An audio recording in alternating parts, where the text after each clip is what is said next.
Hi అండి. Welcome to Hanshitha's all in one channel. ఈరోజైతే మీ ముందుకు మంచి వీడియోతో వచ్చేసానండి.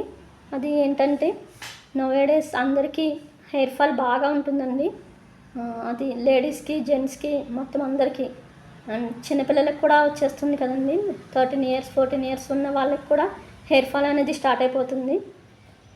అలా హెయిర్ ఫాల్ తగ్గడానికి మంచి టిప్స్ ఉన్నాయండి. ఈ టిప్స్ కనుక మీరు అందరూ యూజ్ చేస్తే తప్పకుండా హెయిర్ ఫాల్ అనేది త్వరగా తగ్గుతుందండి. అండ్ చాలామందికి నేను చెప్పే టిప్స్ కొన్ని తెలిసే ఉంటాయండి, కొంతమందికి తెలియదు. తెలియని వాళ్ళ కోసం ఈ వీడియో చేస్తున్నానండి. అందరూ తప్పకుండా ఈ వీడియో అందరికీ మంచి యూస్ఫుల్ అవుతుందండి. ఫస్ట్ ఏంటంటే మనం హెయిర్ ఎప్పుడు ఆయిల్ పెట్టుకోవాలండి. అది వీక్లీ 3 టైమ్స్ అయినా మనం హెయిర్కి ఆయిల్ అప్లై చేసుకోవాలి. అది కూడా మసాజ్ చేసుకోవడం బెస్ట్ అండి. హెయిర్ మసాజ్ చేసుకోవాలి. అది కూడా ఎక్కువసేపు అవసరం లేదండి. ఓన్లీ హెయిర్ రూట్స్కి మన ఫింగర్ టిప్స్ ఉంటాయి కదా, ఫింగర్ టిప్స్తోనే ఆయిల్ పెట్టుకోవాలండి. స్కాల్ప్ మీద లైట్గా మసాజ్ చేసుకోవాలండి. ఓన్లీ 2 మినిట్స్ అయితే సరిపోతుందండి. ఎక్కువసేపు అవసరం లేదు. ఓన్లీ 2 మినిట్స్ హెడ్ మసాజ్ అయితే సరిపోతుంది ఆయిల్ పెట్టుకుంటూ. అది కూడా ప్యూర్ కోకోనట్ ఆయిల్ పెట్టుకోవాలండి. మనం కొన్న ఆయిల్స్ అవి అంత మంచిది కాదు. ఎంతైనా కొంచెం కెమికల్స్ అవి కలుస్తాయి. అది ప్యూర్ కోకోనట్ ఆయిల్ అయితే మనకి మనం కోకోనట్స్ ఎండబెట్టి ఆడిస్తారు కదండి విలేజెస్లో, అలాంటి కోకోనట్ ఆయిల్ యూస్ చేయాలి. ప్యూర్ కోకోనట్ ఆయిల్ మసాజ్ కూడా మర్చిపోవద్దండి. ఆయిల్ పెట్టుకున్నప్పుడు మనం స్కాల్ప్కి 2 మినిట్స్ అయితే సరిపోతుందండి. ఎక్కువసేపు కూడా వద్దు, ఎక్కువసేపు కూడా పెట్టుకోకూడదు ఆయిల్ మసాజ్. ఓన్లీ 2 మినిట్స్ అయితే సరిపోతుందండి. అండ్ ఇంకో టిప్ ఏంటంటే మనం ఎప్పుడు కూడా ఆయిలీ హెయిర్తో బయటికి వెళ్ళకూడదండి. అలా వెళ్ళాము అంటే అవుట్ సైడ్ ఉన్న డస్ట్ అది కూడా మనకి హెయిర్కి పట్టేస్తుంది. అది అంత మంచిది కాదండి. డస్ట్ వల్ల కూడా మనకి డాండ్రఫ్ వచ్చి, ఇచ్చింగ్ వచ్చి హెయిర్ ఫాల్ అవుతుంది. అందుకోసమే ఎప్పుడు మీరు బయటికి వెళ్ళినా హెడ్ బాత్ చేసిన హెయిర్తో బయటకు వెళ్ళడం మంచిదండి. అండ్ నెక్స్ట్ వచ్చేసి హెడ్ బాత్ అండి. వీక్లీ 2 టైమ్స్ అయినా హెడ్ బాత్ చేయాలండి. అది కూడా మనం వీక్లీ 2 టైమ్స్ ఈజీగా హెడ్ బాత్ చేయాలి. ఎందుకంటే అప్పుడే డాండ్రఫ్ అనేది ఉండదండి. చాలామంది వారానికి ఒకసారే చేస్తారు. అది అంత కరెక్ట్ కాదండి. వీక్లీ 2 టైమ్స్ చేస్తే మనకి చాలా మంచిది. అది కూడా ముందు రోజు ఆయిల్ పెట్టుకొని తర్వాత నెక్స్ట్ డే హెడ్ బాత్ చేయొచ్చు. లేకపోతే ఆయిల్ పెట్టుకున్న ఒక 2 అవర్స్ ఉంచుకొని ఆయిల్ పెట్టుకొని 2 అవర్స్ అయిన తర్వాత మనం హెడ్ బాత్ చేస్తే చాలా మంచిదండి. అండ్ ఇంకోటి వచ్చేసి మనం హెడ్ బాత్కి యూస్ చేసేవి ఎక్కువ చాలామంది అన్ని షాంపూస్ యూస్ చేసేస్తారు. షాంపూస్లో చాలా ఉంటాయండి, కెమికల్స్ అవి ఉంటాయి. అవి ఎక్కువ యూస్ చేయకపోవడమే మంచిది. షాంపూ తప్పనిసరిగా యూస్ చేద్దాము అని అంటే కనుక నేను చెప్తున్న షాంపూ ఏంటంటే మైల్డ్ షాంపూ అండి. ఇది చాలా బాగుంటుంది. ఇది ఎవరైనా యూస్ చేయొచ్చండి. అది ఏంటంటే హిమాలయ వాళ్ళదండి. హిమాలయ బేబీ షాంపూ అండి. Himalaya baby shampoo. ఇది వాడడం వల్ల హెయిర్ ఫాల్ అనేది తగ్గుతుంది. అండ్ ఈ షాంపూ కూడా మనం డైరెక్ట్గా స్కాల్ప్కి అప్లై చేయకూడదండి. వాటర్లో డైల్యూట్ చేసి, ఈ షాంపూ అనేది డైల్యూట్ చేసి బాగా మిక్స్ చేసి అప్పుడు మనం చేతిలో వేసుకొని అది కొంచెం రబ్ చేసుకొని అప్పుడు హెయిర్కి అప్లై చేసి హెయిర్ వాష్ చేసుకుంటే బాగుంటుందండి. అంతేగాని షాంపూ అనేది ఎప్పుడు మనం డైరెక్ట్గా హెడ్కి పెట్టేసి యూస్ చేయకూడదండి. ఎప్పుడు కొంచెం వాటర్లో మిక్స్ చేస్తూ దాన్ని నొరగొచ్చే వరకు కొంచెం కలిపి అప్పుడు యూస్ చేయాలండి షాంపూ అనేది. ఈ షాంపూ అయితే బాగా మంచిగా పనిచేస్తుందండి. ఇది నో కెమికల్ అండి. No chemical added shampoo. ఇది బేబీ షాంపూ కాబట్టి అసలు మెయిన్ వాళ్ళు కెమికల్స్ అనేవి యూస్ చేయరు.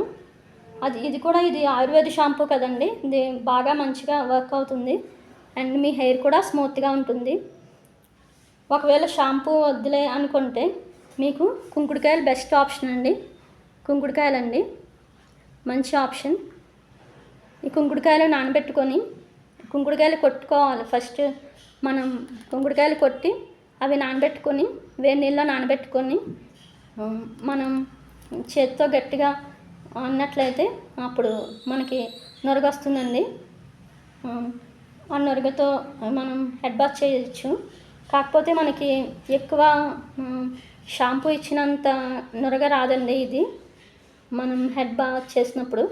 అలా అని మీరు నురగ రావట్లేదు అని చెప్పి దీన్ని యూస్ చేయొద్దు, వద్దులే అనుకోవద్దు. నురగ రాకపోవడం కూడా పర్వాలేదండి. నురగ రాకపోయినా మనకి మన హెయిర్ మీద ఉన్న డస్ట్ అది పోతుంది, డస్ట్ మురికి అది పోతుంది. చాలా మంచిగా వర్క్ అవుతుందండి. వీలైతే వీటిలో మీకు దొరికితే కనుక మందార ఆకులు ఉంటాయి కదండి, మందారం ఆకులు, అవి మందార ఆకులు కొన్ని యాడ్ చేసుకొని అదే మనం షాంపూలా రెడీ చేసుకుంటాం కదండి, అప్పుడు మందార ఆకులు చింపి వేసుకొని అవి కూడా గట్టిగా కలిపి మిక్స్ చేసుకుంటే మనకి మంచిగా వర్క్ అవుతుందండి. హెయిర్ ఫాల్ అనేది తగ్గుతుంది. అండ్ నెక్స్ట్ వచ్చేసి మనం ఈరోజు ఇలా హెయిర్ ఫాల్ బాగుంది అనుకున్నప్పుడు డైలీ మనం డ్రై ఫ్రూట్స్ తీసుకోవడం మంచిదండి. అవి బాదం చూడండి, బాదం అండ్ కిస్మిస్ రోజు మనం తింటూ ఉండాలండి. ఇది కూడా మనం ఎర్లీ మార్నింగ్ బ్రష్ చేస్తాం కదండి, బ్రష్ చేసుకున్న తర్వాత వెంటనే తింటే మంచిదండి. ఆఫ్టర్నూన్ ఈవినింగ్ అలా కాకుండా ఎర్లీ మార్నింగే ఇలా తింటే చాలా మంచిది, త్వరగా తగ్గుతుంది మీకు హెయిర్ ఫాల్ అనేది. చూడండి, బాదాం అండ్ కిస్మిస్ అండి, ఇవి రోజు తినొచ్చండి. బాదాం ఇలా పీల్ తీసేసి తినచ్చు. ఒక 6 అయితే సరిపోతుందండి, మరీ ఎక్కువైనా తినకూడదు. 6 బాదాం అయితే సరిపోతుంది. కిస్మిస్ అయితే ఒక 10 అయినా వేసుకోవచ్చండి, 10 to 12 వరకు తినచ్చు. అండ్ రోజు డైలీ ఒక ఫ్రూట్ కూడా తీసుకోవాలండి. అది యాపిల్ అయినా లేకపోతే పొమోగ్రనేట్ దానిమ్మకాయ అయినా తీసుకోండి. రోజు ఒక ఫ్రూట్ తీసుకోవాలి. అండ్ డైలీ ఒక గ్లాస్ ఆఫ్ మిల్క్ తీసుకోవాలండి. అది కూడా ఈవినింగ్ మీరు నైట్ పడుకున్నప్పుడు డిన్నర్ అది అయిపోయిన తర్వాత మీరు ఒక గ్లాస్ ఆఫ్ మిల్క్ పడుకునేటప్పుడు తాగితే అది చాలా మంచిదండి. మనకి హెయిర్కి కూడా చాలా మంచిది, మన హెల్త్కి కూడా చాలా మంచిది. అండ్ నిద్ర కూడా మీకు బాగా పడుతుందండి. నిద్ర బాగా పట్టడం వల్ల కూడా హెయిర్ ఫాల్ అనేది తగ్గుతుంది. చాలామందికి నిద్ర లేకపోవడం వల్ల కూడా హెయిర్ ఫాల్ అయిపోతుందండి. నిద్ర చాలా అవసరం అండి.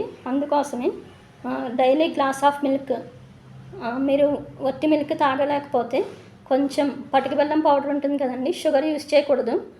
పటిక బెల్లం పౌడర్ ఉంటుంది కదా, పటిక బెల్లం పౌడర్ కొంచెం 1/2 స్పూన్ వేసుకొని రోజు తాగితే మీకు చాలా మంచి రిజల్ట్ కనిపిస్తుందండి. అండ్ ఇంకొకటి ఏంటంటే మెయిన్, చాలామంది ఇది తెలియక చేస్తుంటారండి. హెడ్ బాత్ చేసిన తర్వాత చాలామంది టవల్తో చాలా గట్టిగా రబ్ చేస్తూ తుడుచుకుంటూ ఉంటారు. అలా అసలు ఏమీ వద్దండి. మీరు చాలా స్మూత్గా తుడుచుకోవాలి. మన హెయిర్కి ఉన్న తడి అనేది చాలా స్మూత్గా తుడుచుకోవాలి. ఎక్కువ రబ్ చేసినట్లయితే తడి జుట్టు మీద మీకు హెయిర్ రూట్స్ అనేవి బలహీనమైపోతాయండి. అందుకోసమే చాలా స్మూత్గా తుడుచుకోవాలి. అండ్ జుట్టు తడిగా ఉన్నప్పుడు కూడా కొంతమంది చిక్కు తీసుకుందామని చెప్పి కోమ్ చేసుకుంటూ ఉంటారు, దువ్వెనతో దువ్వుకుంటూ ఉంటారు. అది కూడా అస్సలు వద్దండి. మీరు ఏ సిచ్యువేషన్లో ఉన్నా సరే, బయటకు వెళ్ళాలన్నా సరే, మీరు హెయిర్ మొత్తం ఆరిపోయిన తర్వాత మాత్రమే కోమ్ చేసుకోండి. అది కూడా దగ్గరగా ఉన్న కోమ్ కాదండి, కొంచెం దూరంగా ఉంటాయి కదా కోమ్కి పళ్ళు అనేవి కొంచెం దూరంగా ఉంటాయి కదా, అటువంటి తీసుకొని ఆ కోమ్ తీసుకొని దాంతో మీరు హెయిర్ కోమ్ చేసుకున్నారంటే చాలా బాగుంటుందండి. అండ్ మీకు జుట్టు ఎక్కువ చిక్కులు కూడా పడదు, చాలా బాగుంటుందండి. చిక్కులు పడదు, ప్లస్ మీకు ఒకవేళ ఏమైనా చిక్కు అనిపించినా మీకు దాంతో అయితే కొంచెం త్వరగా వస్తుంది. అండ్ చిక్కుపడిన జుట్టు కూడా ఊడదండి, మీకు నైస్గా వచ్చేస్తుంది. ఎప్పుడు ఇది మాత్రం మర్చిపోవద్దండి. తడి జుట్టు మీద మాత్రం అసలు ఎప్పుడూ కోమ్ చేసుకోవద్దు, జెంట్స్ అయినా లేడీస్ అయినా సరే. జెంట్స్ చాలామంది అలా చేసేస్తూ ఉంటారండి, దానివల్ల హెయిర్ లాస్ అవుతుంది. అలా ఎప్పుడు చేయొద్దండి. ఓకేనండి, ఇవేనండి ఈ టిప్స్. చాలా యూస్ఫుల్ అవుతాయండి అందరికీ. తప్పకుండా అందరూ ఈ టిప్స్ ఫాలో అవ్వండి. మంచి డైట్ తీసుకొని ఈ టిప్స్ ఫాలో అయితే కనుక మీ హెయిర్ ఫాల్ అనేది చాలా త్వరగా తగ్గుతుందండి. ఒక 2 monthsలో మీకు మంచి రిజల్ట్ కనిపిస్తుంది. ఇవి అన్నీ పాటించండి. ఓకేనండి, ఇదేనండి ఈరోజు వీడియో. నెక్స్ట్ మరో మంచి వీడియోతో మీ ముందు ఉంటాను. థ్యాంక్ యూ అండి. బాయ్ అండి.